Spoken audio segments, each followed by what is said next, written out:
नमस्कार मेरे प्यारे दोस्तों, स्वागत है आपका मोनो एकेडमी में। तो दोस्तों, कल हमने भक्ति आंदोलन पढ़ लिया था और भक्ति आंदोलन में हमने लगभग सारे संत पढ़ लिए थे। तो दोस्तों, आज हम पढ़ेंगे विजयनगर साम्राज्य, जिसका कालक्रम है 1336 ईस्वी से 1672। वीडियो की शुरुआत आगे करने से पहले मैं अपने बारे में बता दूं। मैंने बीटेक मैकेनिकल इंजीनियरिंग से की है और पोस्ट ग्रेजुएशन में हिस्ट्री, और मैं असिस्टेंट कमांडेंट के इंटरव्यू तक गया हूं। तो दोस्तों, करते हैं अपने आज के वीडियो की शुरुआत विजयनगर साम्राज्य। तो जैसा कि मैंने पहले बताया कि इनका कालक्रम क्या है 1336 से 1672, लेकिन हमारे मध्यकालीन भारत के इतिहास में हमें ये बहुत कम पढ़ने को मिलता है, और अगर पढ़ने को मिलता भी है तो केवल 1-2 पेज का है। जबकि आप देख सकते हैं कि इन्होंने 300 साल से ज़्यादा तक शासन किया था। तो दोस्तों, करते हैं। तो इसमें सबसे पहले क्वेश्चन आता है कि संगम वंश के बाद कौन कौन से वंश थे वो कालक्रम में लगाने को आते हैं। तो संगम वंश, सालुव वंश, तुलुव वंश, उसके बाद अरवीडु वंश। तो ये भी कई बार उसमें पेपर में आया है आपके कि इन्हें कालक्रम में लगाइए, यानी कि सबसे पहले कौन आया था और सबसे बाद में कौन। तो संगम, सालुव, तुलुव, फिर अरवीडु। तो विजयनगर साम्राज्य की स्थापना किसने की थी? 1336 ईस्वी में हरिहर और बुक्का ने विजयनगर साम्राज्य की स्थापना की थी, और यह तुंगभद्रा नदी के किनारे बसा हुआ है। तो यह भी कई बार क्वेश्चन आया है कि कौन सी नदी के किनारे, तो तुंगभद्रा नदी के किनारे। और आधुनिक हम्पी में इनके अवशेष मिले हैं, और इन्होंने यह विरूपाक्ष देवता के सम्मान में बसाया, और साथ ही अपने गुरु विद्यारण्य के सम्मान में भी विजयनगर स्थापित किया था। तो दोस्तों, हरिहर और बुक्का पहले काकतीय साम्राज्य के अंडर काम करते थे, और फिर वे कंपीली गए थे जहाँ पर उन्हें कैद कर लिया था, और उन्होंने मुस्लिम धर्म में अपने आप को कन्वर्ट कर लिया था। लेकिन बाद में वो दोबारा से अपने सनातन धर्म में वापस आए और विजयनगर साम्राज्य की स्थापना की। और इनके वंश का नाम क्या है? जैसे कि बताया था, संगम। और 1346 ईस्वी तक इन्होंने संपूर्ण होयसेल साम्राज्य को अपने कब्जे में कर लिया था, और इनका साम्राज्य रामेश्वरम तक फैला था। दोस्तों, देख सकते हैं कितना बड़ा साम्राज्य था इनका। तो पहला शासक था इनका हरिहर वन, और दूसरा बुक्का। और बुक्का ने एक दूत मंडल चीन भेजा था, किस लिए? व्यापार की दृष्टि से। और बुक्का वन के समय ही कृष्णा तुंगभद्रा दोआब पर कब्जा करने के लिए बहमनी शासक के साथ इनका संघर्ष प्रारंभ हो गया था। तो आगे हम देखेंगे थोड़ा सा बहमनी शासक के बारे में। फिर बुक्का वन के बाद हरिहर द्वितीय हुआ, इसने गोवा को जीता था तथा दक्षिण भोल भी जीता था। किससे? बहमनी शासक से। इसके पश्चात आए थे देवराय प्रथम, और इनके समय इतावली यात्री निकोलो कोंटी भारत आया था। इतावली यानी इटली से निकोलो कोंटी भारत आया था। तो यहाँ से भी क्वेश्चन आया है कि किसके शासनकाल में निकोलो कोंटी आया था, या फिर मिलान में आ जाता है कि निकोलो कोंटी कौन से देश का था। तो यह विजयनगर का पहला शासक था जिसने मुस्लिमों को सेना में भर्ती किया, और इसने तुंगभद्रा एवं हरिद्रा नदी पर बांध बनवाया एवं उससे नहरें निकलवाई।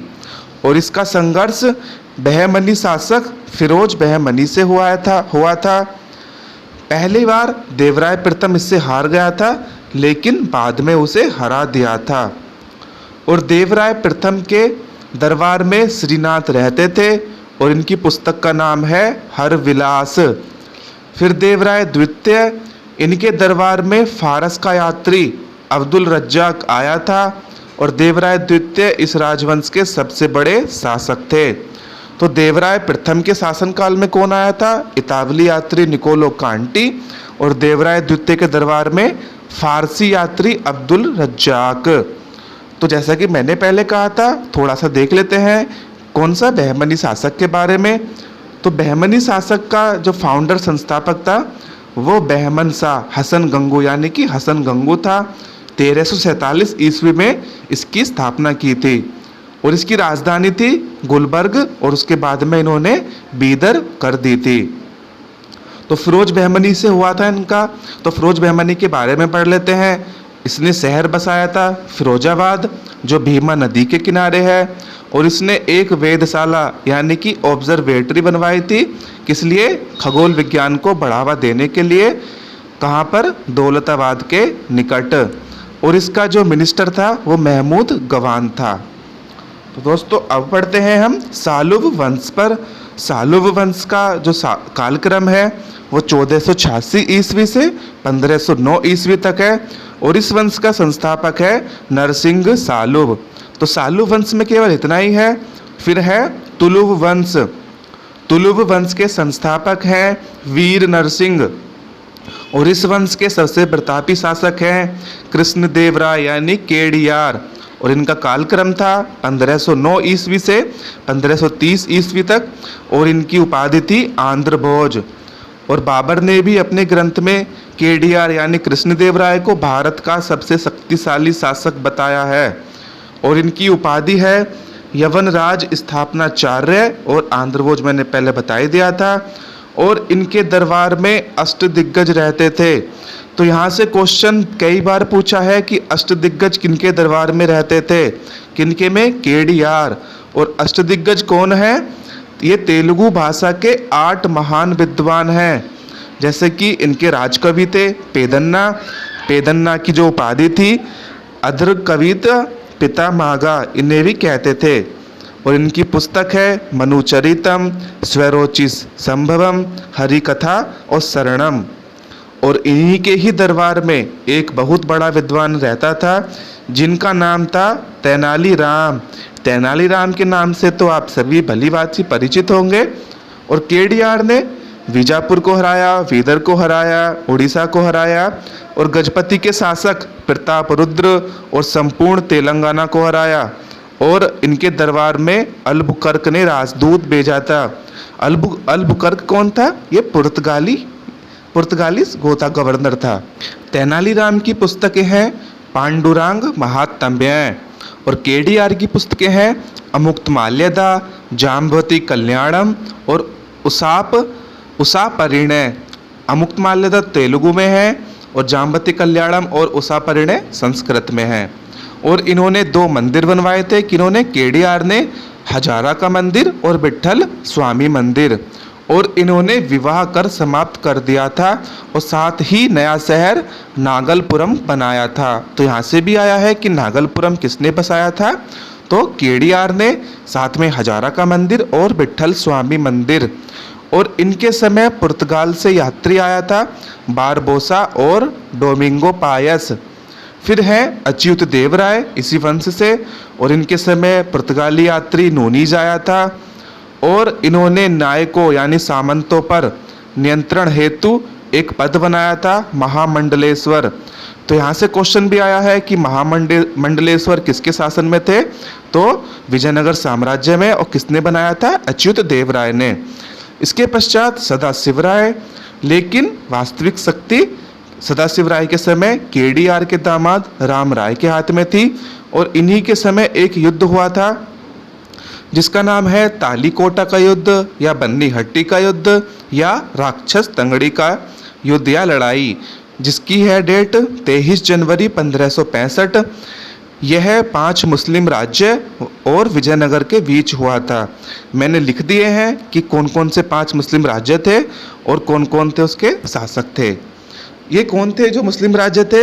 ये दक्कन सल्तनत में थे और बहमनी साम्राज्य से अलग हुए थे। इसमें मुस्लिम राज्यों की जीत हुई और विजयनगर को बुरी तरीके से परास्त कर दिया था। और इस युद्ध के तुरंत पश्चात पुर्तगाली यात्री सीजर फेडरिक ने विजयनगर की यात्रा की थी। तो ये वाला भी पॉइंट बहुत ज़्यादा इम्पोर्टेंट है कि तालीकोटा के युद्ध के पश्चात किसने यात्रा की थी? तो पुर्तगाली यात्री सीजर फ्रेडरिक ने। इसके पश्चात है आर वेणु वंश। इस वंश का संस्थापक है तिरुमाल, और लास्ट रूलर यानी कि अंतिम रूलर है श्रीरंग तृतीय। तो अब थोड़ा सा हम विजयनगर साम्राज्य की व्यवस्था के बारे में देख लेते हैं।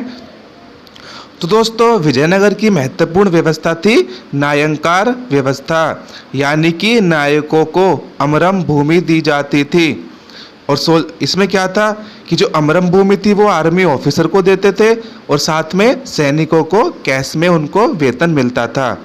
और साथ ही प्रशासन में पर्याप्त स्वायत्ता थी। आयंगर व्यवस्था क्या है? ग्रामीण प्रशासन से संबंधित स्वायत्त या ये वंशानुगत थी। तो इनकी आय का प्रमुख स्रोत था भू राजस्व, जिसे शिष्ट भी कहते हैं, और यह 1/6 था। और भू राजस्व विभाग को कहते थे अथवन या अठावड़े। और विजयनगर में कई सिक्के प्रचलित थे, जैसे कि देसी एवं विदेशी।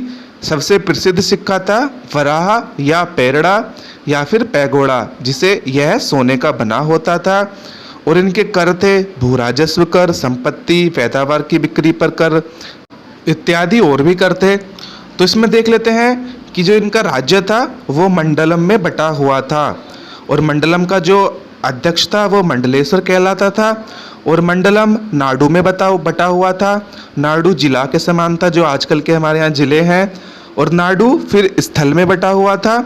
स्थल उपजिला के समान था और स्थल फिर ग्राम में बटा हुआ था।